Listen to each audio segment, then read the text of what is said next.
We're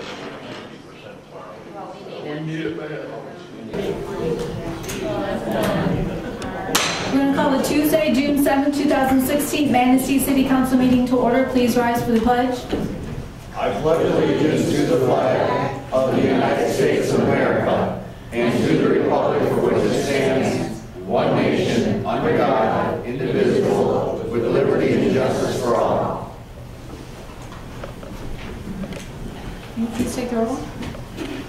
Mayor Kenny. Here. Councilmember Beaton. Here. Councilmember Zelensky. Here. Councilmember Goodspeed. Here. Councilmember Smith. Here. Councilmember Whitlow. Here. Mayor Pro Tem Drested. Here. City Manager. Here. City Attorney. Here. DPW Director. Here. Finance Director. Here. Planning and Zoning Administrator. Here. And City Engineer. Here. Thank you. Before we move on to public hearings, we do have one change to our agenda tonight, and that is item F, the consideration of awarding a contract to reconstruct 12th Street from Maple Street.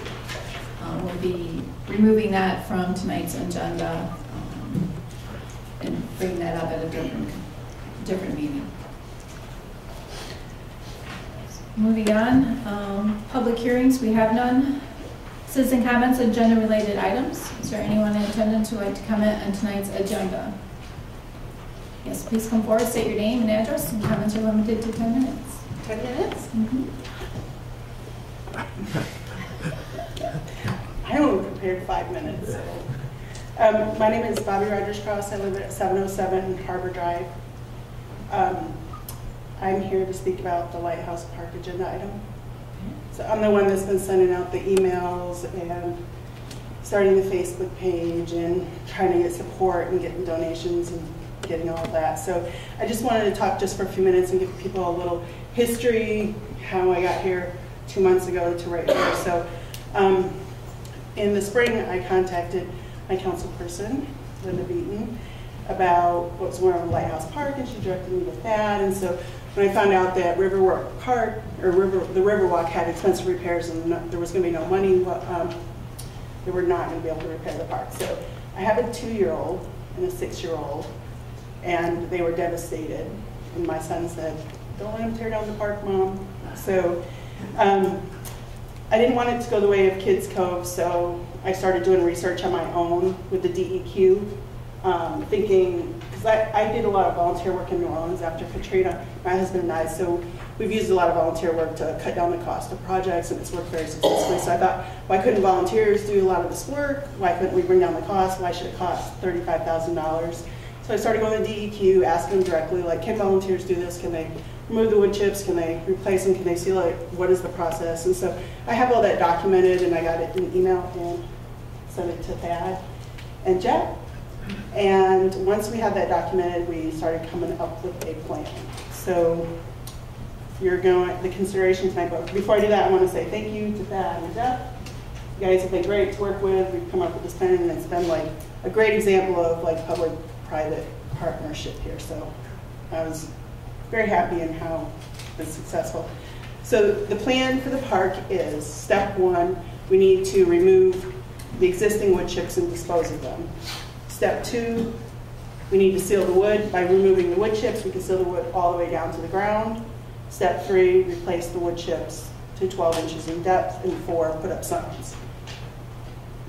So Republic is going to donate the disposal cost. PCA is going to donate fresh wood chips. Friends of Lighthouse Park is going to donate the oil-based stain that we need and the supplies for that.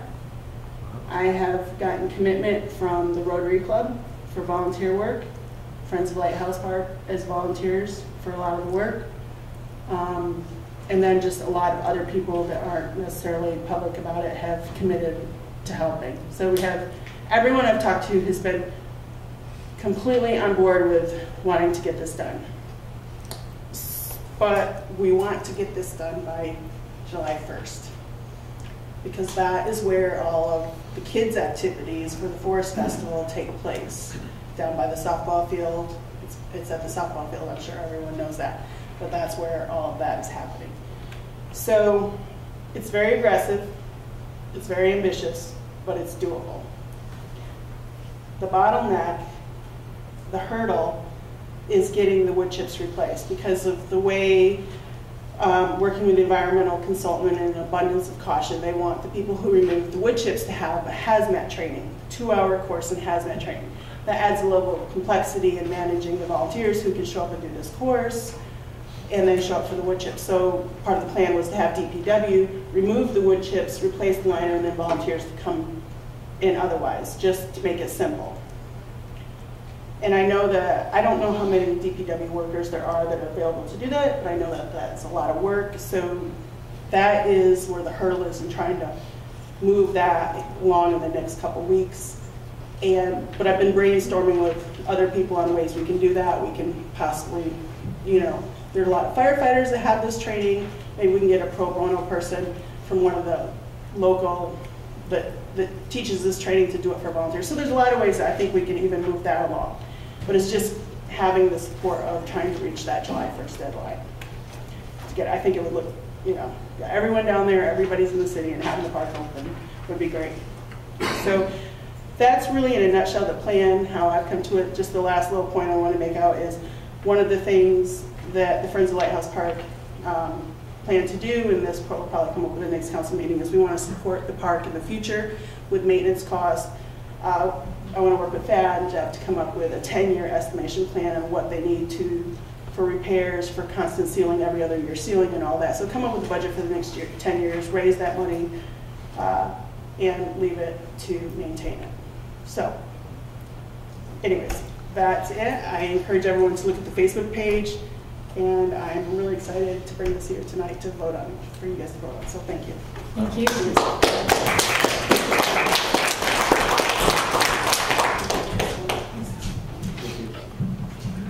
Do you have a GoFundMe page, or are you taking donations? Thank you. Of course you are. What we want to do is work with the Manistee County Community Foundation to set up a 501c3 account to open it up to raise the money as a vehicle. So, and I talked with Thad about how we can partnership, how the city can move forward in getting that set up. So that's the way to do it. Great. Thank you.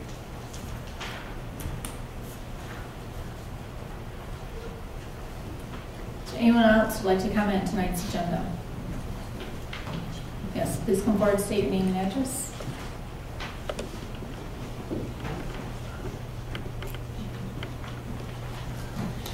Nancy Swenson. I own property 3897 7th Street in Manistee. Is this the appropriate time to talk about one of the items on the agenda? Yes. A little background? Good. Okay. I represent the Lakeside Club, which is an organization that started in Manistee in 1885. We are doing our biennial tour of homes this summer, and do I have information for you, all of you. What we do with this tour of homes has been routinely, since 1948, has been to garner funds for nonprofits in the community. The last time we did this, 2 years ago, we gave a total of $3,000 to, well, $1,500 both to the library and museum. We always fund those. And then there were 12 more benefactors. Roughly $7,000 was raised and given out as grants to nonprofits, everything from the food pantry, Lighthouse Pregnancy Care, Spay and Neuter Action Group. And what we're asking tonight is we do not have our own 501c3. We used to be under the umbrella of the International Federation of Women's Clubs. We aren't any longer, therefore we don't have our own 501c3. In order to do a raffle at one of the homes this year, the Dempsey Manor, we have to apply to the state for that. And one of the things they asked for was your recognition of us as a nonprofit operating in the community. So that's what I'm asking for tonight. I gave Michelle Wright the paperwork on that, and I just wondered if there are any questions that you have about the organization or the tour of homes. I need to make a statement. I am a member of the Lakeside Club, so I can vouch for them, but I just wanted you guys to know that I am an active member. Thank you. Questions? Thank you.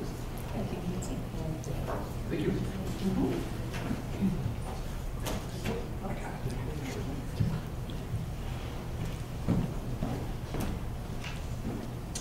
Okay, thank you very much. Anyone else who would like to comment on tonight's agenda?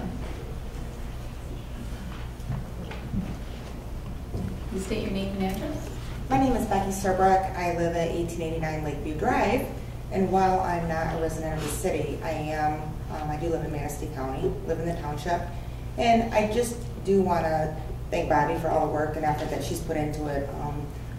We've, pledged to get behind her also, and it's important even for the township and for the county. I have grandkids coming this week, and that was the first thing they wanted to do. So, and we have a little one too. So it does bring people from outside in. Also, we have to go to Dairy Queen and do all that stuff too. So it would be nice to try to get it done. We have taken the kids to the Forest Festival. Planned on doing it this year. I assume that it's been moved, to a different area. But it was nice having it there last year and, doing the parade and everything around it too. So hopefully, we can get it done in the next little bit. We'll go from there. Thank you. Thank you. Anyone else would like to comment on tonight's agenda? Seeing none, we'll move on to the consent agenda. All agenda items marked with an asterisk are on the consent agenda considered by the city manager to be routine matters. Prior to approval of the consent agenda, any member of council may have an item from the consent agenda removed and taken up during the regular portion of the meeting. Consent agenda items include approval of minutes, cash balances, revenues and expenses, consideration of a resolution recognizing the Lakeside Club of Manistee as a nonprofit organization, notification regarding next work session, consideration of annual Forest Festival activities, consideration of the annual Humane Society Tag Day request, consideration of annual Strut Your Month event on the Riverwalk, and consideration of annual Cub Scout mobile race. I'll make a motion the council take action to approve the consent agenda as presented. Second. I have a motion by Councilmember Goodspeed, supported by Councilmember Zelinski, to approve the consent agenda as presented. Is there any further discussion? The only question, and should we remove consideration of the Lakeside Club? I guess that if she's a member, does she need to abstain from that vote?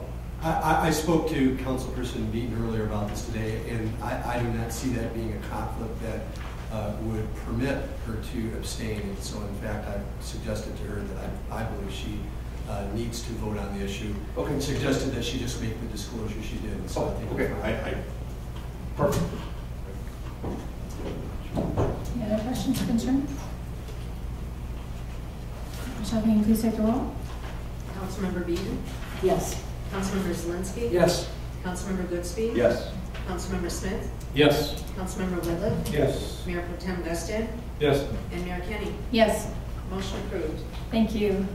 Unfinished business, we have none. New business. Consideration of a resolution, Michigan Natural Resource Trust Fund anniversary. The Michigan Natural Resource Trust Fund Board will be meeting in Manistee County on June 14th and 15th in celebration of the 40th anniversary of the trust fund. A resolution has been prepared for council consideration recognizing this anniversary and giving thanks for the financial support received for various projects, including the acquisition of Man-Made Lake property, First Street Beach Pavilion, and others. At this time, council will take action. I'll make the motion. I'll second it. I have a motion by Councilmember Zelinski, supported by Councilmember Goodspeed, to adopt a resolution. Is there any other further comment or questions? So now will you please take the roll? Councilmember Zelinski? Yes. Councilmember Whitliff? Yes. Councilmember Smith? Yes. Mayor Pro Tem Gustin? Yes. Councilmember Goodspeed? Yes. Mayor Kenny? Yes. And Councilmember Beaton? Yes. Motion approved. Thank you. Consideration of a street vacation request. A request has been received from Miranda Mead, Karen Schraub, and Don Reinhold to vacate the undeveloped portion of Duffy Street located between Monroe Street and Grove Street.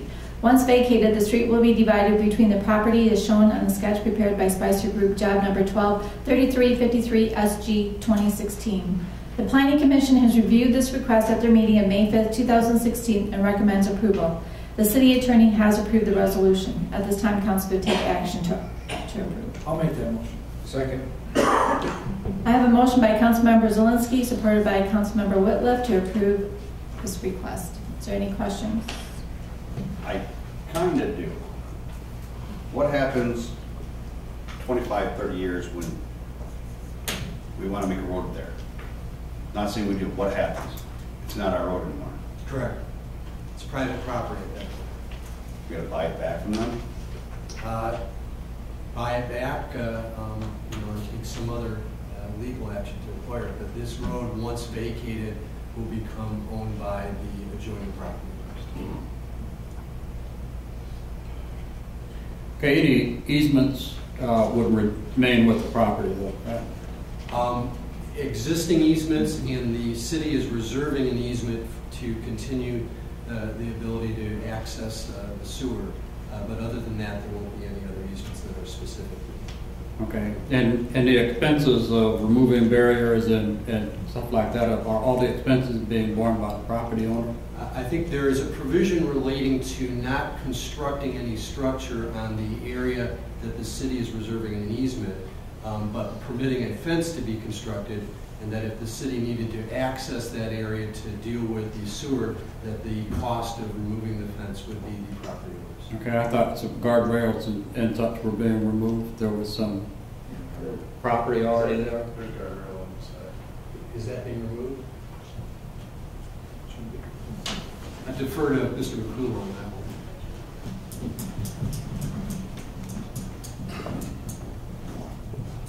There's guardrail on both the north and south end of the right-of-way. If that needs to be removed, we can remove it at very little expense.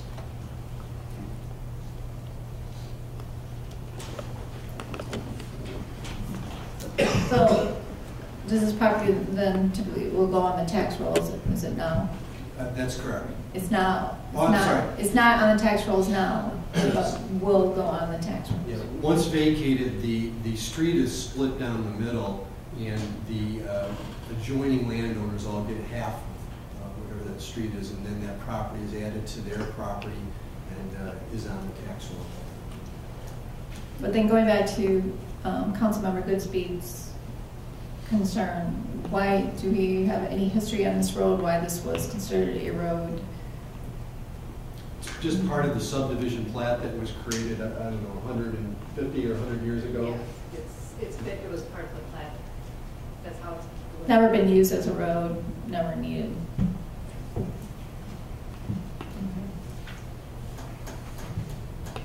And it's not developable. I mean, we can sell as a separate lot, the city, like a separate parcel, the city couldn't sell that separately to build. It's not a buildable piece of property. Correct, and even if the city were to seek vacation of the road, the land would still go to the adjoining property owners, not to the city. Okay.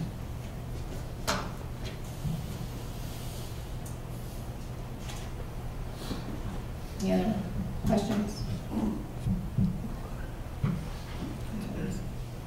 Shall I please take the roll? Councilmember Goodspeed, Yes. Councilmember Gusted, Yes. Councilmember Beaton, Yes.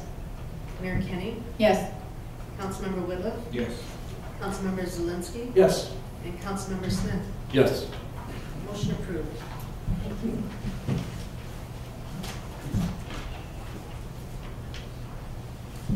Consideration of authorizing renovations to Lighthouse Park. Last summer, Lighthouse Park was closed to complete testing for the presence of arsenic, originally used to treat the wood surfaces. Based on the test results, a plan has been formulated to safely reopen the playground. The plan includes utilizing public work employees, a volunteer group, and various donations. The remaining out-of-pocket expenses is estimated at $3,000. At this time, council could take action to renovate the lighthouse. I'll make that motion. Second. I have a motion by Councilmember Beaton, supported by Councilmember Smith, to authorize the renovations. Is there any further discussion? I'd just like to thank Bobby and the team that worked on this. And you think about what has happened in Manistee and some of the things that don't go as well as we'd like them to do, and you love to see citizens step up and then get support not only from local communities and citizens, but also businesses and such to make an effort like this that that is a kind of an anchor down there at First Street, and it's nice to see that collaboration between private citizens and the government can make that happen. So I'm very pleased to see that happen. I have a question about it. I understand there's some training that needs to be done. I need some information about that. A hazmat, at what level, and do we have anybody in-house that could do that? Due to the material that's in the wood chips and in the ground, and T is here that can explain in details, but it is recommended that somebody that's certified and trained in awareness of arsenic and how to deal with that perform the work. What we plan on doing is having a consultant or a trainer come in and train DPW staff and our summer staff on the arsenic, the material that we'll be utilizing, and then we'll wear the proper safety equipment. So we plan on bringing that group together, do the training in one afternoon, and then our staff will remove all the wood chips and put them in the dumpsters for disposal. Now, I know our various industries have had hazmat training. You might want to reach out to them and see if they would mind training for free. I also was thinking of maybe the state police, they have hazmat people. But, anyway, come on, T. This is specific training. Yep. TF Taxialis. The playground is very typical of a lot of playgrounds around Michigan that were constructed in the middle 1990s. And they were all constructed with treated wood. Over the years, a number of communities found that the treated wood, the arsenic in the wood, had leached into the wood chips and the underlying soils. When we took the samples, and actually I was going to talk about this later during the presentation about the BRA, when we took the samples, we found that the concentrations of arsenic in the wood chips and in the shallow soils, the first foot of soils, were very high. They exceeded a number of the state cleanup criteria. The issue is that the state, the Department of Environmental Quality, does not have cleanup criteria specifically for wood chips. They have cleanup criteria for the soil that is under the wood chips, but not for the wood chips. Therefore, we treated the wood chips the same as if it was soil, because the children come in contact with the wood chips the same way they would with the soil. As a matter of fact, the concentrations of the arsenic in the wood chips were higher than the soils. So, after some discussions, we took some additional samples. We found that the contamination in the soils does not go very deep. Therefore, we can cover the contaminated soils. We don't have to put an impervious cap. So what the program that we put together the last couple of weeks is, as forget your name, I'm sorry, Bobby said, we're going to remove the wood chips, which are very contaminated, and that removal has to be done under certain safety precautions, and technically they should be done under the same safety standards as the soil, because they have the same and higher contamination. However, there is a way for DPW staff to get some training. It will be a few-hour training. And then with protective equipment, they will remove the wood chips. They're going to go to a landfill. They will also remove the landscape fabric that is under the wood chips. They will then install a geogrid over the contaminated soils. A geogrid is something that looks like a snow fence, and it will cover the entire area. Then we're going to put clean landscape fabric. Then volunteers, or really anybody, can come in and put the clean wood chips and do whatever else needs to be done. That will be safe. So the training that is required, even though the wood chips are as contaminated as the soils, and the soils, to deal with the soils, we would need to have, it's called hazardous waste operations and emergency response training. That's a week-long certification with annual training. We will have to have people with HAZWAPER, we call it training. However, because of the circumstances, DPW staff can do the removal. They will have to get some training. To my knowledge, there isn't anybody available who can provide the training. I'm certified, I'm HAZWAPER certified. A number of the firefighters have that certification. I've done a lot of cleanups, environmental cleanups.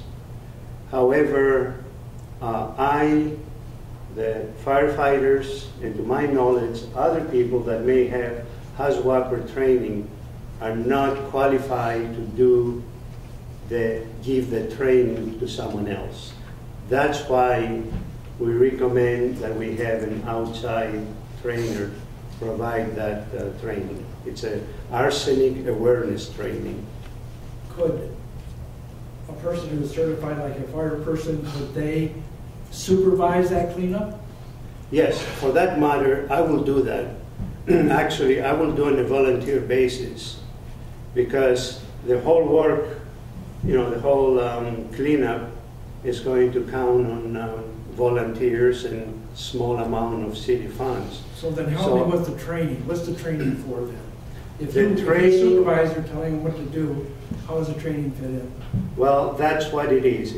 The training will be to make people aware of the safety hazards associated with the arsenic. They're going to go through precautions that they have to take during the work, how to minimize contact with contaminated soils.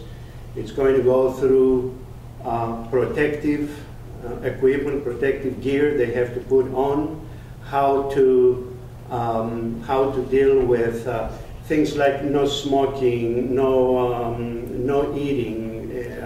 How we're going to have to set up a wash station. There's a number of things that have to be done, and the training will provide that information. I understand what you're saying. Since we know how to do it, why we cannot do the training? Can the training be done online? There are a lot of that training you can get online.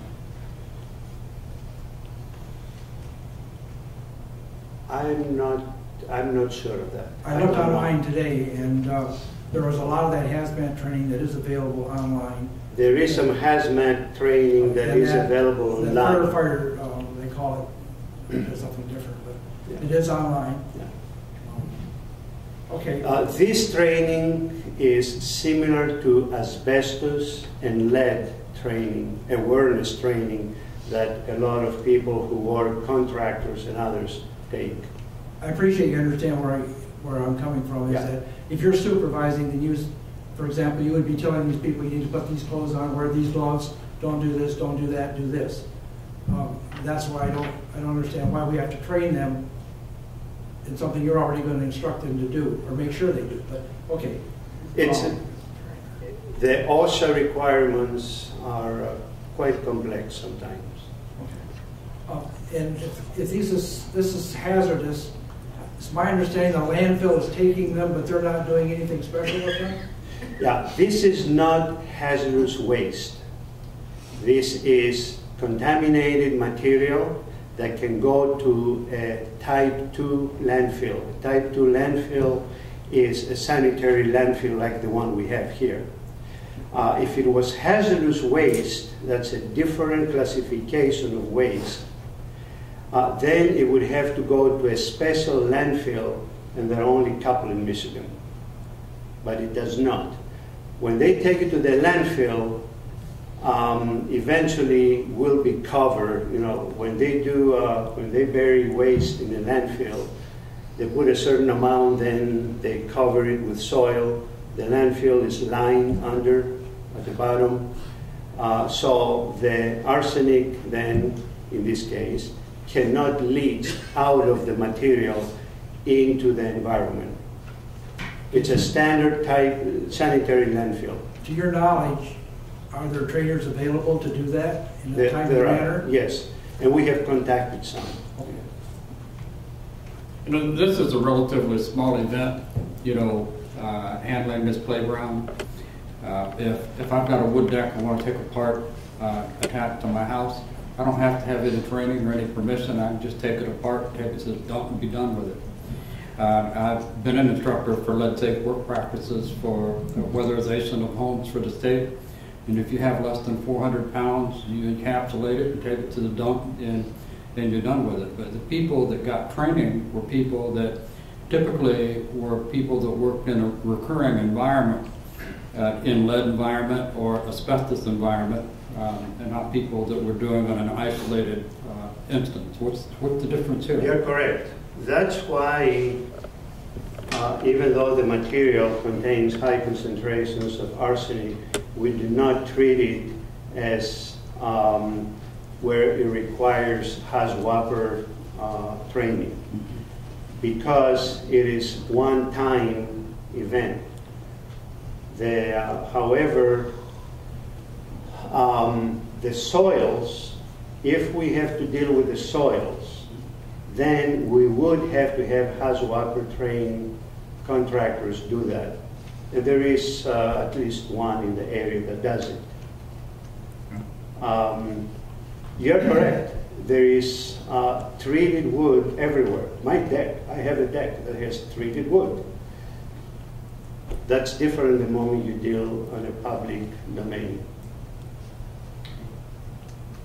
Maybe Mr. Kula can answer the question for me. Do we have any sort of a timetable or any sort of idea how this might go down? As T has mentioned, we've been in contact with a trainer that we're trying to schedule in the next week and a half. And as soon as we get our staff trained, we'll set aside several days and go and get the wood chips out of there. Bobby's volunteer group is ready to roll, and our goal is to have all this done by the 4th of July, if we can pull it together. My other question would be the training. Is that something that we would maintain throughout in the future, or is it just a one-time thing and we're done with it? It's a one-time thing. In the memo that I wrote, I actually put $500. Today we confirmed that training would be about $600.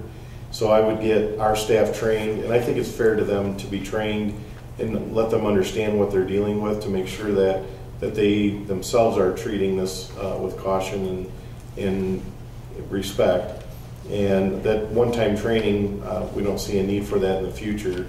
And so we would remove those chips. And I was just wondering, once they went through the training, if it was something that we could maintain a couple of people in case we needed it at a reasonable cost, it might be something nice to have. Is there a timetable on that? I mean, does that have to be certified every year? Some is 3 years, I read, and some is every year you have to review. This training, this is awareness training, and it's for, specifically it will be for arsenic, and it will be good for some time. The more intense training, the HAZWAPER training, that involves 1 week of training, and annual 8-hour refresher, and as well as medical monitoring and other requirements. And there are few people that have that. If we need it in town, I have it. We have contractors that have that training, and some of the firefighters also have the training, because that training is for people who deal with hazardous material as well as emergencies such as overturn of a gasoline truck or something like that. Thank you. Thank you for answering my questions. I do appreciate this.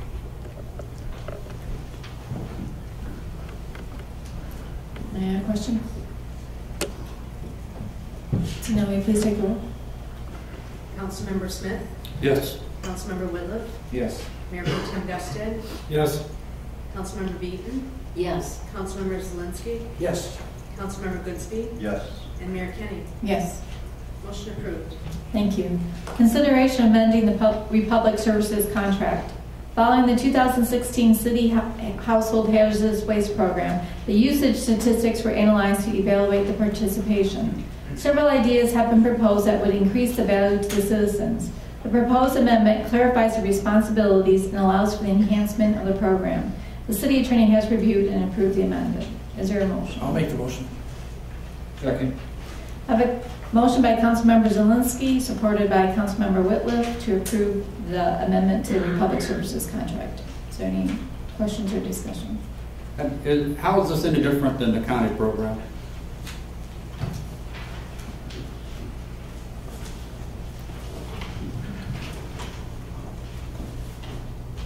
The program that we've run historically is very similar to the county program, but it's been more of a convenience to the local residents, but you have access to both of those. What the municipal consultant for Republic did was to analyze the statistics from this past year and wanted to know where is it successful, where could it be improved. And so the concept that they've come up with or pitched to us is what we're doing is really so parallel to what the county does. There's an opportunity for you to take stuff out in the county one, I believe it's in August. This year there was only 2.2% of the residents that participated in the hazardous waste, and most of those brought in different types of paint products. So what they're proposing in the future, and we get to select this as a community, is maybe they bring in a paint recycling trailer. So there's a place downstate that takes liquid paint, they reformulate it, they filter it, and they resell it, use it for Habitat for Humanity and other sources. One idea that just came out in discussions was electronic waste. What do you do with your computers, your monitors, your TVs, all the electronics that accumulate? And a lot of places aren't allowing those to be disposed of anymore. They may be able to bring in a vendor that just accepts those. Batteries, we've talked about batteries, and could they just do specific batteries? So more that what they would like to, what they have suggested to us is to do more of a program for the citizens of Manistee that would provide a different and additional benefit to what the county is providing, and then possibly consolidate that down to a one-day Saturday, make it in a centrally located location, and try to get more participation by the community. It's going to be city only? What's that? City only? Yes. I know when we did the county last year, they solicited contributions to offset the cost. Are we going to do the same thing? Or just... What was the question? They solicited contributions at the drop-off to help offset the cost. Are we going to do the same thing, or I'm not familiar with that. Okay. Yes, we do make a contribution. Okay. We have been doing it historically. To the county program? You filled out a questionnaire when you drop things off to the county, and one of the things on there was, do you wish to contribute, and if so, how much, so they could track, what was contributed to help offset the cost. I just wondered how similar it would be to that program. Well, the other thing that the Republic noted when reviewing the contract is that it didn't put a value in their contract. It just said, as part of your contract, you're going to provide a 3-day hazardous household waste. It's going to be held during this time period. So it really was very specific. They believe that we can redraft this program and make it better. And then they cap the price on it, but we get to choose on an annual basis the type of things that we want to include in that pickup. And pharmaceuticals are included? That could be one of those options. Yeah, they could bring a specific trailer with a vendor that would be just for pharmaceutical disposal. Thank you. Just that even just moving it to a time where working people can make it would really help the program. Yeah, this has been to be an enhancement.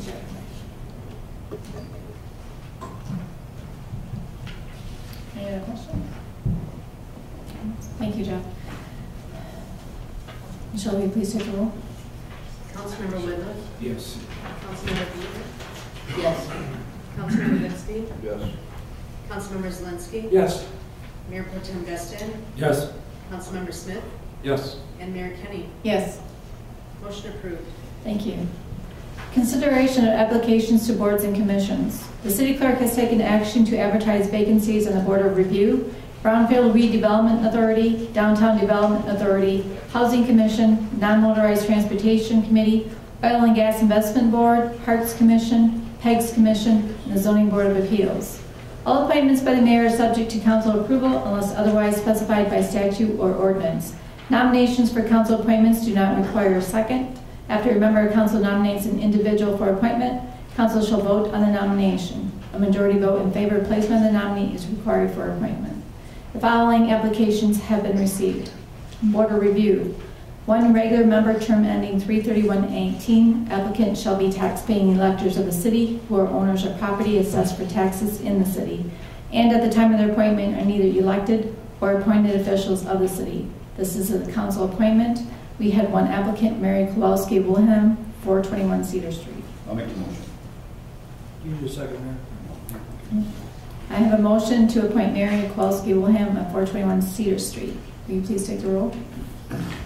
Mayor Pro Tem Gustin? Yes. Councilmember Whitlock? Yes. Councilmember Smith? Yes. Councilmember Goodspeed? Yes. Councilmember Zelinski? Yes. Councilmember Beaton? Yes. And Mayor Kenny? Yes. Motion approved. Thank you. Brownfield Redevelopment Authority, 3 vacancies, terms ending 6/30/19. Applicants must be a city resident or a person with interest in property in the city. This is a mayor appointment. We had 1 applicant, Marlene McBride of 217 River Street, which I'd like to appoint to the one of the vacancies ending 6/30/19. I'll make a motion that council approves mayor's appointment. So what do you say? Okay, that's what I'm doing. Support. I have a motion by Councilmember Goodspeed, supported by Mayor Pro Tem Gustad, to appoint Marlene McBride of 217 River Street. Any further discussion? Please take the roll. Councilmember Beaton? Yes. Councilmember Goodspeed? Yes. Councilmember Whitlock? Yes. Mayor Kenny? Yes. Councilmember Zelinski? Yes. Councilmember Smith? Yes. And Mayor Pro Tem Gustin. Yes. Motion approved. Thank you. Downtown Development Authority, 2 vacancies, terms ending 6/30/20. Applicants must have an interest in property in downtown district. This is a mayoral appointment. We had 1 applicant, Todd Moore, Post Office Box 1011. I'd like to appoint Todd Moore to one of the vacancies, terms ending 6/30/20. I'll make a motion we support the mayor's appointment of Todd Moore to the downtown. Second. I have a motion by Councilmember Goodspeed, supported by Councilmember Whitliff, to appoint Todd Moore to the Downtown Development Authority. Any further discussion? Will you please take the roll? Councilmember Zelinski? Yes. Councilmember Beaton? Yes. Mayor Kenny? Yes. Councilmember Goodspeed? Yes. Councilmember Smith? Yes. Councilmember Whitlock? Yes. And Mayor Pro Tem Gustin. Yes. Motion approved. Thank you. Housing Commission, there's 1 vacancy, term ending 5/31/21. This is a mayor appointment. We had 2 applicants, Dale Priester of 346 4th Street and Cheryl Stevenson of 273 6th Avenue, apartment 110. I'd like to reappoint Dale Priester to the 1 vacancy, term ending 5/31/21. I'll make a motion that we support the mayor's appointment of Dale Priester to the Housing Commission. Second. A motion by Councilmember Goodspeed, supported by Councilmember Whitliff, to appoint Dale Priester of 346 4th Street to the Housing Commission, term ending 5/31/21. Is there any other discussion? Can you please take the roll? Councilmember Goodspeed? Yes. Mayor Pro Tem Destin? Yes. Councilmember Zelinski? No. Councilmember Smith? No. Councilmember Whitliff? Yes. Councilmember Beaton? Yes. And Mayor Kenny? Yes. Motion approved. Thank you. Non-motorized Transportation Committee, there are 5 vacancies, 4 terms ending 3/31/18 and 1 partial term ending 3/31/17. It's a mayor appointment. We had 1 applicant, Mark Tomaszewski of 106 Tamarack Street. I'd like to appoint Mark Tomaszewski to a term ending 3/31/18. I'll make a motion to support the mayor's appointment of Mark Tomaszewski to the non-motorized transportation committee. Second. I have a motion by Councilmember Goodspeed, supported by Councilmember Whitliff, to appoint Mark Tomaszewski of 106 Tamarack Street to a term ending 3/31/18. Any further discussion? Will you please take the roll? Councilmember Smith? Yes. Councilmember Goodspeed? Yes. Councilmember Zelinski? Yes. Councilmember Whitliff? Yes. Councilmember Beaton? Yes. Mayor Pro Tem Destin? Yes. And Mayor Kenny? Yes. Motion approved. Thank you. Oil and Gas Investment Board, there's 1 vacancy, term ending 6/30/20. It's a mayor appointment. We have 1 applicant, Doug Parks of 724 Hubbard Drive. I'd like to appoint to that 1 vacancy, term ending 6/30/20. I'll make a motion that we support the mayor's decision, the appointment of Douglas Parks to the Oil and Gas Investment Board. Second. I have a motion by Councilmember Goodspeed, supported by Councilmember Zelinski, to appoint Doug Parks of 724 Harvard Drive to a term ending 6/30/20. Is there any further discussion? Can you please take the roll? Councilmember Whitliff? Yes. Councilmember Beaton? Yes. Mayor Kenny? Yes. Councilmember Goodspeed? Yes. Councilmember Smith? Yes. Mayor Pro Tem Destin? Yes. And Councilmember Zelinski? Yes. Motion approved. Thank you. Parks Commission, there are 3 vacancies, 2 terms ending 6/30/19 and 1 partial term ending 6/30/17. 2 members can be non-residents but must own real estate businesses or profession having a licensed business location in the city. This is a mayoral appointment. We have 3 applicants, Aaron Pontiac of 1003 Engelman Street, Lynn Vasquez, 489 Water Street, and Mike Quinn of 348 5th Street. I'd like to appoint Aaron Pontiac of 1003 Engelman Street to one of the terms ending 6/30/19. I'll make that motion. I'll second. I have a motion by Councilmember Zelinski, supported by Councilmember Goodspeed, to appoint Aaron Pontiac to one of the terms ending 6/30/19 to the Parks Commission. Any further discussion? Will you please take the roll? Mayor Pro Tem Destin? Yes. Councilmember Whitliff? Yes. Councilmember Smith? Yes. Councilmember Goodspeed? Yes. Councilmember Zelinski? Yes. Councilmember Beaton? Yes. And Mayor Kenny? Yes. Motion approved. Thank you. I'd like to appoint Lynn Vasquez of 489 Water Street to the 2nd term ending 6/30/19 to the Parks Commission. Make that motion. Second. I have a motion by Councilmember Zelinski, supported by Councilmember Smith, to appoint Lynn Vasquez to the Parks Commission with a term ending 6/30/19. Any further discussion? Will you please take the roll? Councilmember Beaton? Yes. Mayor Kenny? Yes. Councilmember Zelinski? Yes. Councilmember Goodspeed? Yes. Councilmember Smith? Yes. Councilmember Whitliff? Yes. And Mayor Pro Tem Destin? Yes. Motion approved. Thank you. I'd just like to appoint Mike Quinn of 348 5th Avenue to the term, to the vacancy ending 6/30/17. I'll make that motion. I'll second it. Motion by Councilmember Zelinski, supported by Councilmember Beaton, to appoint Mike Quinn of 348 5th Avenue. Is there any further discussion? Can you please take the roll? Councilmember Zelinski? Yes. Councilmember Smith? Yes. Mayor Pro Tem Destin? Yes. Councilmember Beaton? Yes. Councilmember Whitliff? Yes. Councilmember Goodspeed? Yes. And Mayor Kenny? Yes. Motion approved. Thank you. PEG Commission, we had 1 vacancy, term ending 12/31/18. There were no applicants. Zoning Board of Appeals, there are 4 vacancies, 1 term ending 5/31/18 and 3 terms ending 5/31/19. This is a mayoral appointment. We had 3 applicants, William Cratchit at 403 First Street, Mark Hoffman at 361 Second Street, and John Perschbacher of 420 Third Street. I'd like to appoint William Cratchit at 403 Third Street to a term ending 5/31/19. I'll make the motion. Second. The motion by Councilmember Zelinski, supported by Councilmember Whitliff, to appoint William Cratchit 403 First Street to a term ending 5/31/19. Any further discussion? Will you please take the roll? Councilmember Goodspeed? Yes. Councilmember Smith? Yes. Councilmember Whitliff? Yes. Mayor Pro Tem Destin? Yes. Councilmember Zelinski? Yes. Councilmember Beaton? Yes. And Mayor Kenny? Yes. Motion approved. Thank you. I'd like to appoint Mark Hoffman at 361 Second Street to the term ending 5/31/19. Make the motion. Second. Motion by Councilmember Zelinski, supported by Councilmember Whitliff, to approve Mark Hoffman of 361 Second Street to a term ending 5/31/19. Any further discussion? Seeing none, will you please take the roll? Councilmember Smith? Yes. Councilmember Zelinski? Yes. Councilmember Goodspeed? Yes. Councilmember Beaton? Yes. Mayor Kenny? Yes. Mayor Pro Tem Destin? Yes. And Councilmember Whitliff? Yes. Motion approved. Thank you. I'd like to appoint John Perschbacher of 420 Third Street to the third term ending 5/31/19. I'll make the motion. Second. I have a motion by Councilmember Zelinski, supported by Councilmember Whitliff, to appoint John Perschbacher of 420 Third Street to a term ending 5/31/19. Any further discussion? Seeing none, will you please take the roll? Councilmember Whitliff? Yes. Mayor Pro Tem Destin? Yes. Councilmember Beaton? Yes. Councilmember Zelinski? Yes. Councilmember Goodspeed? Yes. And Councilmember Smith? Yes. And Mayor Kenny? Yes. Motion approved. Thank you.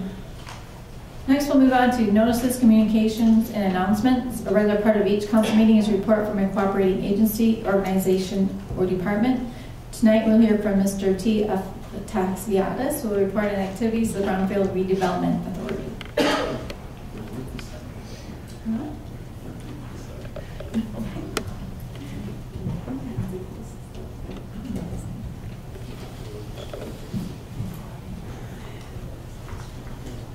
Good evening again. On behalf of the City of Manistee Brownfield Redevelopment Authority, I want to give you a quick review of what the Brownfield Authority has done in the last 12 months. The authority was established in 2006 by City Council under Act 381, that's the Brownfield Development Financing Act. We have 7 members with an administrator, Ed Bradford, recording secretary, Denise Blakesley, and myself as a consultant to the Brownfield Authority. The authority meets regularly on the first Tuesday of the month at 2 o'clock.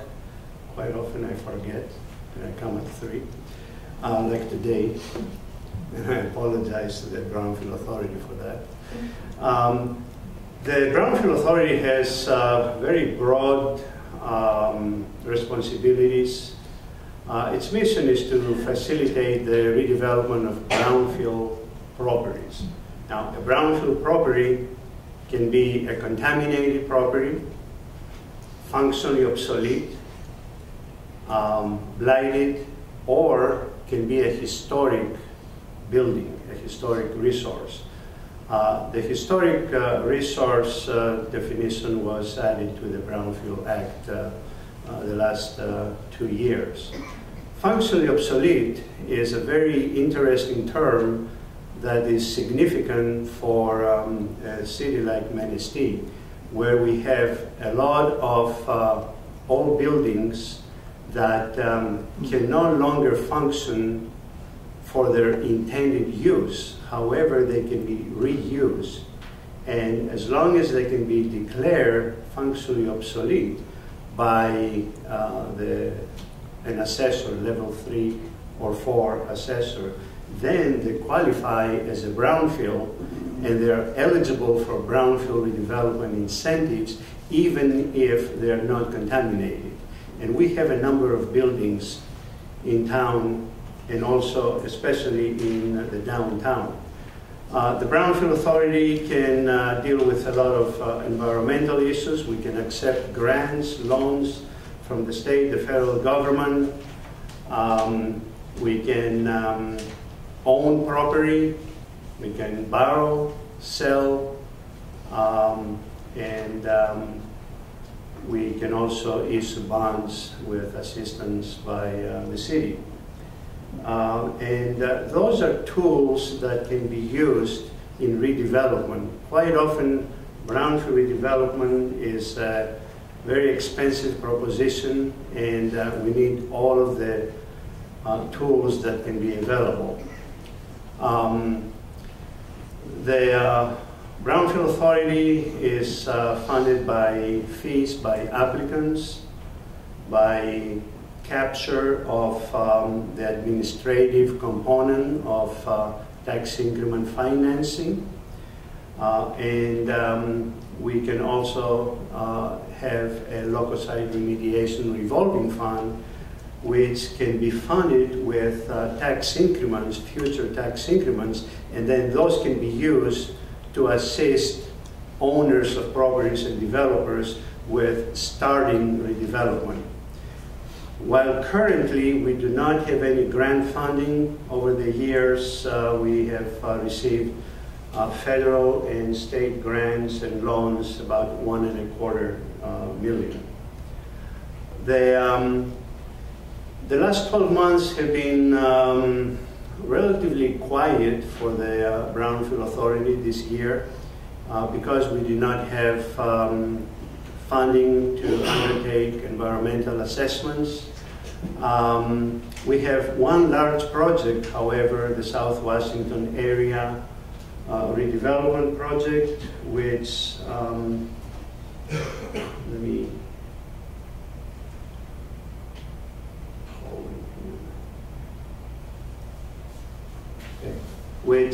is made up of 6 parcels, one owned by the city, another one owned by the city here, and then 4 parcels owned by private owners. There are blighted buildings on the property, and there is environmental contamination. There's contamination in the soils throughout the property, at least the middle part of the property. In the private parcels, that's where the former Manistee manufacturing building used to be. And as a result of other operations, we have remnant contamination in the soils that will be dealt with during the redevelopment of the property. So in 2014, we did a brownfield plan that was approved by the city. Earlier this year, the city, the Brownfield Authority, and the private developer put together this development and reimbursement agreement that spells out how the development will take place, who is going to pay for what, who is going to get what reimbursements. And of course, you're all familiar with that because you approved it earlier this year.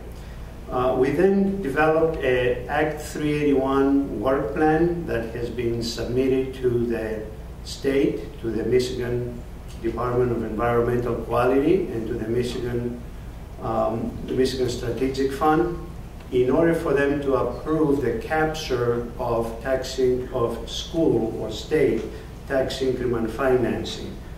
And currently, they are scheduled to act on the 381 work plan at the end of this month, which means that that's the time,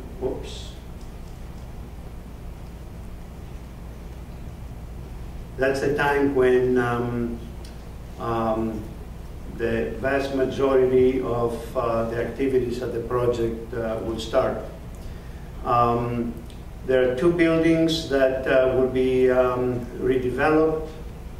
The former River Park Place. There is a rendering of that here.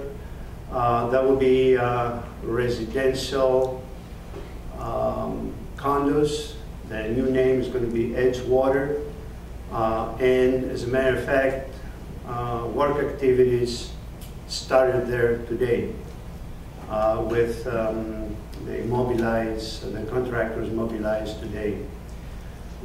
Following the completion of the River Park redevelopment, the North Channel building will be next, and currently is targeted for a brewery on the first floor and apartments on the second and third floors.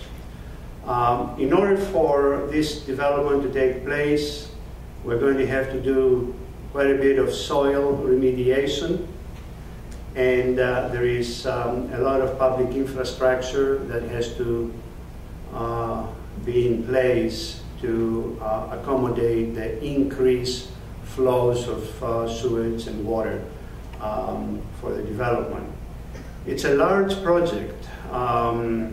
It's over $11 million that will be funded by private investment, by local bank financing.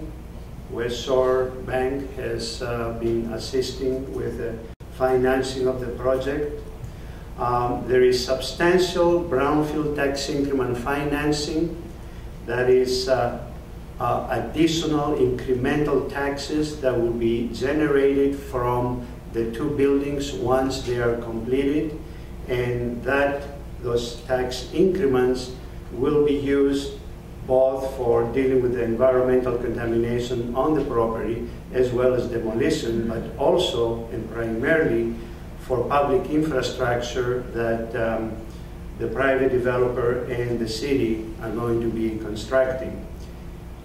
We expect one state grant from the Michigan Economic Development Corporation that will also be approved at their June 28th meeting, and that will be used for towards the redevelopment of the River Park building, and then we're applying for a second similar grant for to deal with the blight at the North Channel building. This is kind of anticlimactic. Last year, the Brownfield Authority assisted the city and the DPW with doing environmental assessments at the Lighthouse Park. As I said earlier, as a result of the assessments, environmental assessments, we found high concentrations of arsenic, primarily arsenic, in wood, the wood chips, and the soils. And we recommended that the park be closed to the public until we deal with, especially with the wood chips. And as we said earlier, the remediation plan involves the removal of the wood chips, capping the contaminated soils, putting new wood chips, then paint over or seal over the wood structures, and we are going to have to put some land use restrictions. Because we are leaving contaminated soils in place, which people will not be coming in contact with, we still have to put some signs informing people to not start digging through the wood chips and the geogrid. And that's the reason we're putting the geogrid, so that if someone starts digging through the chips, they're going to find the geogrid and they will know that they cannot go any further. But that's a necessary component of the remediation plan. And as we heard earlier, the remediation will take place with DPW staff and volunteers. So that's one of the kind of more minor activities of the Brownfield Authority this year. And that's the end of the presentation. This is what the North Channel building will look like once it's redeveloped. This is a rendering of the facade of the building that was generated by the State Historic Preservation Office, and which is one of the parties that will have to approve the redevelopment of the building. Questions? I have a question. I had a tour of the building with the listing agent Which building? for the condos. Edgewater. Yeah. Okay. Yeah. And in describing the property, and I may have misunderstood him, so I thought I'd ask the question. When you redo the retaining wall around the North Channel Outlet building, you're going to open that up some more, and there's going to be approximately 85 parking spaces in that area? No, there are not that many parking spots. It would be, there are... No, there's 18 reserved just for the condos. Correct. And then there are, because of the configuration of the retaining wall, the number of parking spaces that we anticipated 2 years ago are going to be reduced to 14 to 16, which will be enough to cover the one parking space per each of the apartments at the North Channel. So what about parking for the brewery? People want to visit the brewery be? Oh, it's in the downtown district. They can park anywhere across the street, and primarily across the street at the park.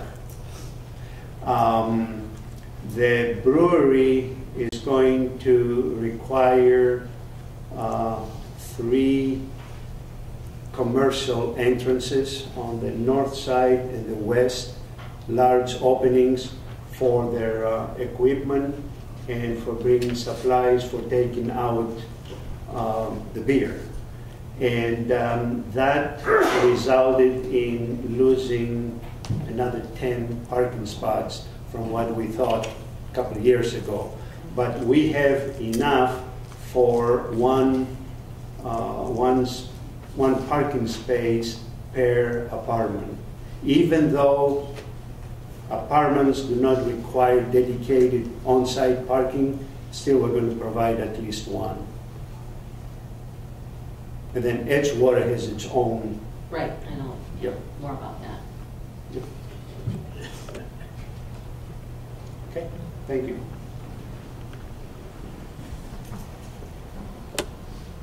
Next, we'll have a presentation on Launch Manistee by Tim Irvin and Mayor Ann Bean.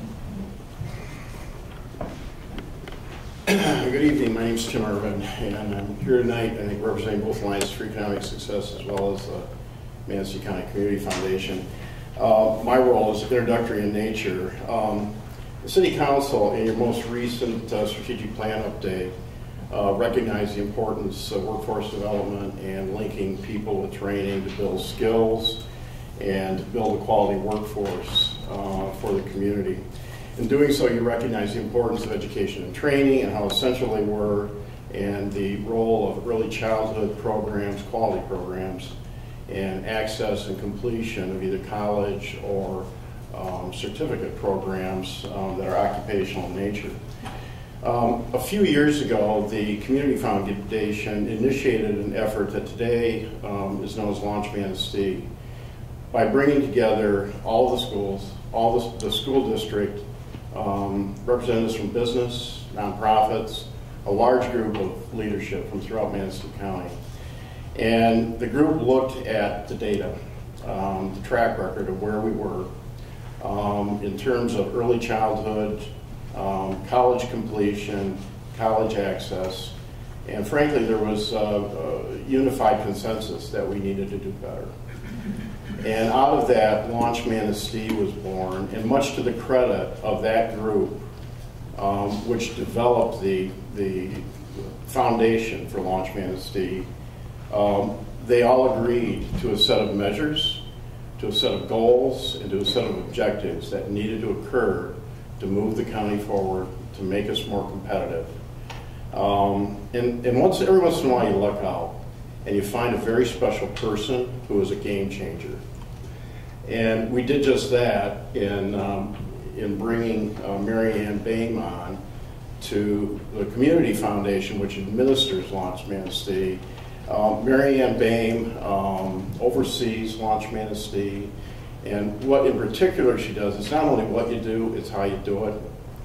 And Mary Ann Boehm works with a very complex network of organizations, agencies, and people to try to move this whole process forward. And I'll leave it to Mary Ann to talk about more specifically what forward means. But she's done an amazing job of doing that. In just over a year, the program, much to Mary Ann's credit and the credit of her team, has garnered statewide recognition. And there are people from one corner of Michigan to the other that are talking about Launch Manistee in Manistee County. So it is a pleasure for me to introduce Mary Ann Boehm, the administrator of Launch Manistee. And I didn't even pay him. Thank you for the opportunity. I'm going to try to keep this brief. I can talk about Launch Manistee forever, so I put together a PowerPoint so I didn't just ramble on. So Tim alluded to this. I won't go into this. We're basically a cradle-to-career initiative, meaning that we deal with early childhood through career development and really wanted to build and sustain a culture of education in Manistee County. We have two goals which kind of set all the work that we do.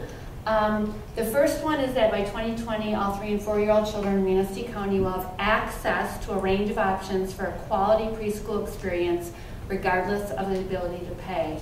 And by 2025, 60% of Manistee County residents aged 25 to 64 will have a post-secondary degree or credential. And I'll share a little bit on where we're at with those numbers and where we're going.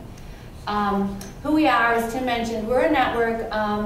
We have partners from education, business, government, human services, workforce development, and other organizations. The Community Foundation provides administrative and fiscal management. We have a program coordinator, that is me. I was hired, actually it's almost 2 years now, Tim. I was hired in June of 2014, so I'm getting close to 2 years in this position. I also have been lucky enough that I have an AmeriCorps Vista member.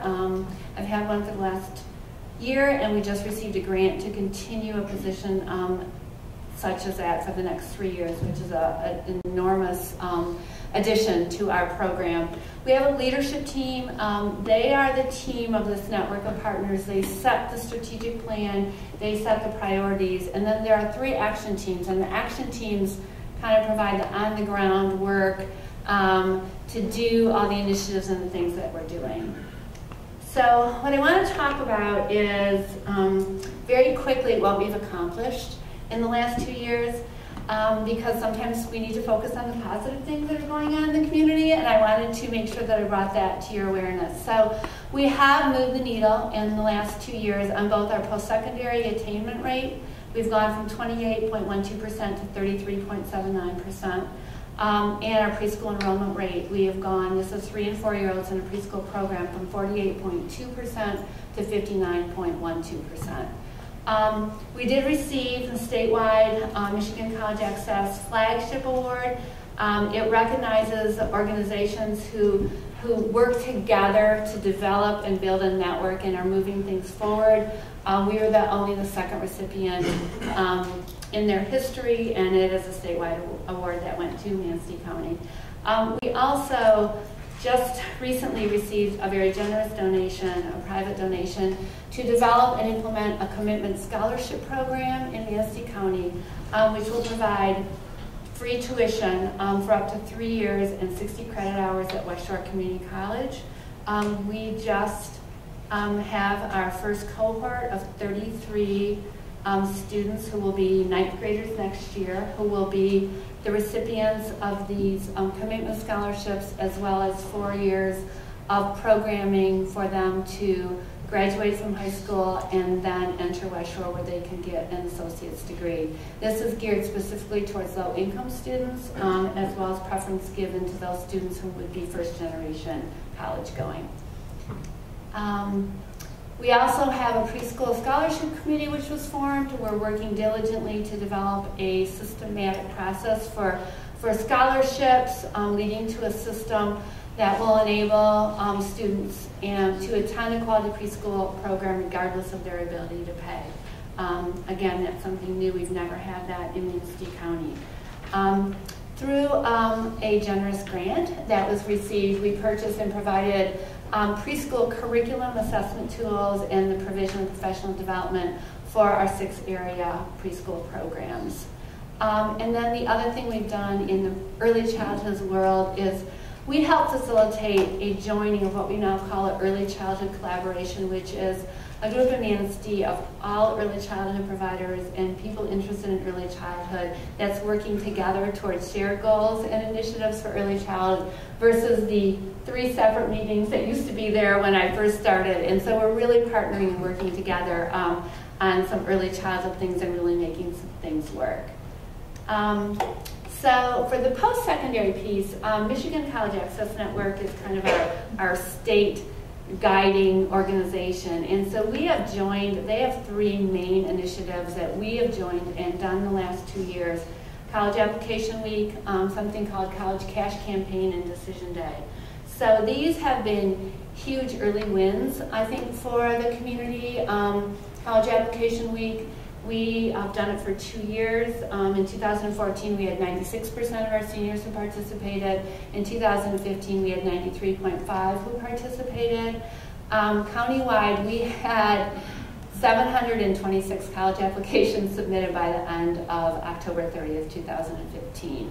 And the thing that's important with this is, of those, the seniors who submitted 1 or more college apps, 40% were identified as they would be the first one in their family who would be going on to college. We do a lot of work with financial readiness, knowing that finances is a huge barrier to being able to access post-secondary programming. So we coordinate 2 countywide free application for financial student aid, also known very nicely as the FAFSA. We've had 2 completion events, and that's where we bring families in. They sit down with financial aid advisors from Baker, from West Shore, and from NMC, and they work hand in hand to complete their FAFSA. This year was really interesting. We had families who came who had no idea and literally brought a paper bag with all their financial things to do, to families who had done it at home and just kind of wanted somebody to look it over before they hit that submit button. Our countywide FAFSA rates have grown in the last 2 years. They've gone from 53% of our students are doing that to 64%. And for those who don't know, that FAFSA opens the door to any type of scholarship, grant, loan. You have to complete that to be eligible for any type of other financial aid. We also developed this year, for the first year, a scholarship clearinghouse where we have a comprehensive list of all local, state, and national scholarships and other resources to help families. It's on our website. We shared it with all our schools. I call it the one-stop shopping for scholarships for both students and also for families. Because if you've had a 17-year-old, they don't always bring all that information home for you that they are supposed to be sharing with you. So this was a way that we could reach families and parents as well. We also have been able to bring in some other resources to Manistee County as a result of some grant writing. So we currently, Manistee High School and Brethren High School, they share a full-time, what's called Advise Michigan College and Career Advisor between the 2 schools. This is a full-time position, and they are a recent college grad themselves, and they work specifically with students on college and career advising. With those 2 schools, it's at minimum cost to the schools, and basically Ken picks up most of the cost. We also have 4 of our high schools who receive $5,000 per school this year through something called Reach Higher grants. They will get that next year. And that has provided a variety of things, from college visits to incentives for students to communication tools for some of our schools. We have 4 of them, and then the other 2 schools recently they submitted their application for next year. So that's been, again, and there's not a lot of strings attached to how they can spend the money, so it's been a welcome addition for the schools that have received that. So the other thing that we did, we also established the Manistee County Career Expo. So this past October, we partnered with Manistee Area Chamber of Commerce, and we had the Career Expo in partnership with the Business Expo. So we had over 375 It's for juniors and seniors who attended that event, met with area businesses who promoted careers and talked about education and training for those careers, specifically those companies and businesses who are in this area, to provide students with that information of what they might want to do if they went away and wanted to come back or wanted to stay in Manistee County, wanted to make sure that we bridge that gap. We survived that. The casino was a little nervous, about 375 local high school juniors and seniors walking through the casino to get there, but it went off without any problems, and the businesses that participated, that they really enjoyed that. We've also developed semester-wide and smaller scale job shadowing experiences in conjunction with area high schools. Manistee High School piloted this semester in partnership with Launch an actual semester-long job shadow program, so students could go and receive credit for doing a job shadow for a whole semester. We piloted with 4 seniors, and we have about 15 or 16 who are interested to maybe look at that for next year. We just had a meeting, kind of our end of the meeting today, to talk about that and how we're going to do that next year. We've also we partner a lot with the area colleges, and we've had a lot of engagement with Baker College as an additional resource. They've come into Manistee County to provide a lot for our students as well as for residents of the county. And we also partnered with AES as well as the Manistee Area Chamber of Commerce, and we've developed a report which is titled Local Options and Participation for Post-Secondary Education and Training in Manistee. It's currently being put into professional looking order by students at Baker College, and so that should be finishing up soon, and so we will have that to share as well. So that's my whirlwind talk about what we have done in the last 2 years. It's really been an exciting time, I think, for Manistee County. As Tim alluded to, the partnership and the working together with all the area schools and the businesses and workforce development, it's really seen Manistee County move forward.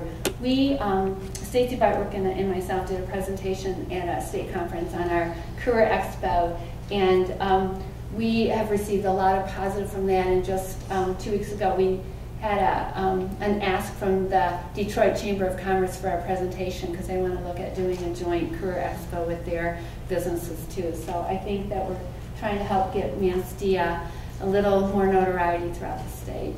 So I didn't say enough. Not yet. How about this? And I talk really slowly, don't I? Great job. I want to add one thing about funding, in that Michigan Foundations have responded very well and have become wonderful partners to support Launch Manistee. And notables include the Consumers Energy Foundation, and jump in if I miss a big one. The Fry Foundation out of Grand Rapids, which is a large family foundation, the Kresge Foundation, out of Detroit, the Olson Foundation here locally. So we've had tremendous support from local foundations and regional and state foundations for what Mary Ann and company are achieving. Any questions?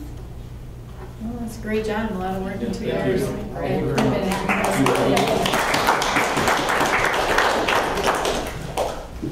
Next, we'll move on to concerns and comments. Citizen comments. This is an opportunity for citizens to comment on municipal services, activities, or areas of city involvement. Citizens in attendance shall be recognized by the mayor for comments, which are limited to 5 minutes. Letters submitted to council will not be publicly read. Anyone who would like to comment? Yes, please come forward and state your name and address, please. Yes, Gary Patelski, summer resident, 159 Quincy Street. Sometimes I think you need to go away for a while and come back. And obviously I've been gone for the extended summer, and I come back to see a lot of change in Manistee. I want to welcome Linda to the council, the new city manager we have. However, I'm very disappointed. I come back to a city where we have more closed businesses on US 31 north of the bridge, more closed businesses on US 31 south of the bridge, more closed businesses on River Street, and more closed businesses on Washington Street. I come back to a town where the assessed property value in the downtown district has declined. I come back to a town where it was reported that the tax incremental financing, as far as to capture that, has decreased. I think it's time that somebody starts asking, what are we doing wrong? You keep doing the same thing year after year after year, and there's no results. Eric Husted, Councilman Husted, a year ago said it's up to the council to initiate change. I see very little change being initiated. I think the budget fiasco was unfortunate. I'm glad we had 3 council members say no to the budget. I think that, you know, right now, you guys should be talking already, what can you do to make the next year budget sustainable for the future of Manistee? I sent you guys a long letter, I should say, regarding the budget, laying out why I believe Manistee is going to continue to reduce or fail in the retail business area. And in short, you know, you can't expect retail business in this town to grow when population is decreasing and the tourism season is just 2 months. So I challenge all you guys. Somebody should be asking, why aren't we seeing the results that we're putting all the effort into? We had great presentations here, but where's the results? We hear tax incremental financing. Where's the results? Thank you. Anyone else would like to comment? And then we'll move on to officials and staff. City clerk? Nothing, Your Honor. City manager? Nothing. City attorney? Nothing, Your Honor. Planning and zoning? Finance director? Nothing, Your Honor. Public works?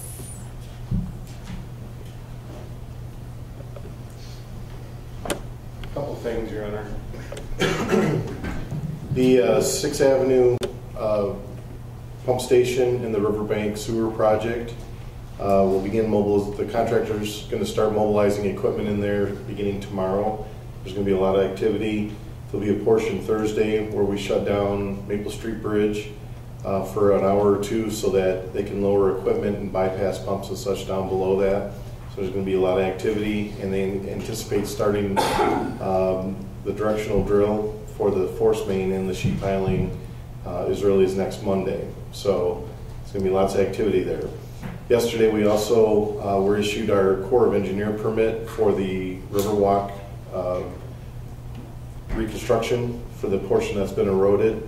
Last week we received the DEQ permit, so Spicer's been in contact with the contractor, and they expect to mobilize as soon as Monday and start doing some of the removals, and we're going to push it as hard as we can to try to get that done before the 4th of July also, but the permit process has pushed us back. So just wanted to let you know that those projects were coming forward. Jeff, what's going on with Cross Street down by River? There's trucks and big hole in the middle of the street. It's very on Oak Street? Yes. Yes. DTE Energy has a 150-pound 6-inch gas main that runs along Oak Street, and then has it's a steel pipe that's buried underneath the river, and it comes up within the project limits of our 6th Avenue and Riverbank sewer project. That gas system feeds all the way out to Shalo Road, and it is not looped to any other part of their network. So they have a valve on the north side of the river, and they want to have a valve on the south side of the river. In the event that something happened, the pipe got damaged, they've got the ability to control that. So we've been working with them to install a valve. They tried to do it down in the parking area just east of the Elks building, but found that there was too much concrete and too much material down there. They didn't want to take a chance. So they moved up to between Water and River Street. They expect to have all of that tested and a valve in place by tomorrow, and then they'll work on reestablishing that. Thank you. Thank you. Public safety? Nothing, Your Honor. Excellent. Fire department. I just wanted to bring a couple things to light that are going to be going on in the fire department in the interest of the community. On June 23rd at 2 p.m., the fire department is going to be hosting a new program that's being put out by the Michigan Department of Health and Human Services. And it's called DOSE, which is an acronym for Direct On-Scene Education. And its goal is, it's going to be a training for area first responders to implement in the community as situations arise. Its goal is to eliminate sleep-related deaths of infants due to suffocation and strangulation through brief on-site education and awareness in the home. Those are two very common causes of infant death that fall under the blanket of SIDS, or sudden infant death syndrome. The state feels that by providing some short in-service in the home where we might identify potential problems with infants in the home, that we might be able to intervene and help mitigate or curb those potential losses. It's similar to a car seat or bicycle helmet program. The state will actually provide us with pack and plays that can be given to families that maybe don't have a crib or a bassinet or someplace safe for the child to sleep, or maybe they're sharing a bed. So we're going to be getting that training again on June 23rd, and it's going to be open to all area first responders. Also on July 3rd from 10 a.m. to 6 p.m. You may have seen flyers that are kind of all over town. They're probably going to be in a newspaper tomorrow as well. The fire department is going to be hosting a hands-only CPR marathon, and our goal is going to be to teach about 300 people the technique of hands-only CPR in just short, revolving 15-minute lectures, if you will, with hands-on. That idea is to enable people to perform CPR without hesitation and without having to attend formal certification courses where they would actually get a card that they have to maintain. So they're going to be able to come down to the fire department during a forest festival, take 15 minutes, learn hands-only CPR, and hopefully, you know, if the need ever arises, they'll have the comfort level there to intervene. So that's it. Thank you. City Engineer. Nothing, Your Honor. Councilmember Beaton. I would like to thank Bobby Rogers, Rogers, for her work on the Lighthouse Park. Bobby, thank you very much. You took a $35,000 problem, money that we did not have, and you whittled that down. You got the donations you needed. You whittled it down to $3,000. I can't thank you enough for your efforts. Thank you very much. Councilmember Zelinski. A couple things. This was my first year with Tightline for Troops. It was both rewarding and emotional. I was very, very glad to be part of that. I want to thank all the volunteers. I couldn't believe the number of volunteers and what makes that really work.